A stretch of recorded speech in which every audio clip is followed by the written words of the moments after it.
পশ্চিমবঙ্গে বিজেপির রাজ্য সভাপতি কে হবেন তা ঠিক করতে শুক্রবার নির্দেশিকা জারি করেছেন কেন্দ্রীয় বিজেপি নেতৃত্ব।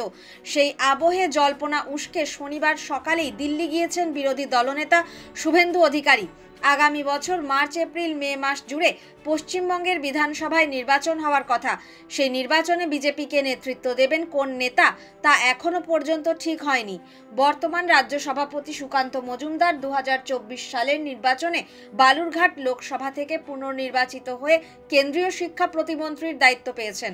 সেই থেকেই রাজ্য বিজেপির অন্দরে জল্পনা হয়েছিল তার দায়িত্ব লাঘব করতে নতুন কাউকে দায়িত্ব দেওয়া হতে পারে, কিন্তু এক বছর কেটে গেলেও ওই বিষয়ে কোনো পদক্ষেপ করেননি বিজেপির কেন্দ্রীয় নেতৃত্ব।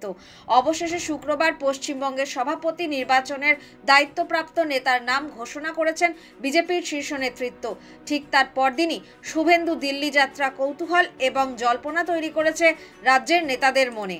পশ্চিমবঙ্গের রাজ্য সভাপতি নির্বাচনের দায়িত্ব দেওয়া হয়েছে প্রাক্তন কেন্দ্রীয় মন্ত্রী তথা পাটনা সাহিবের বর্তমান সাংসদ রবিশঙ্কর প্রসাদকে। শুক্রবার ওই ঘোষণার পরেই শনিবার সকালে দিল্লি গিয়েছেন শুভেন্দু। তবে ওই সফর সম্পর্কে কোনো মন্তব্য করেননি বিরোধী দলনেতা।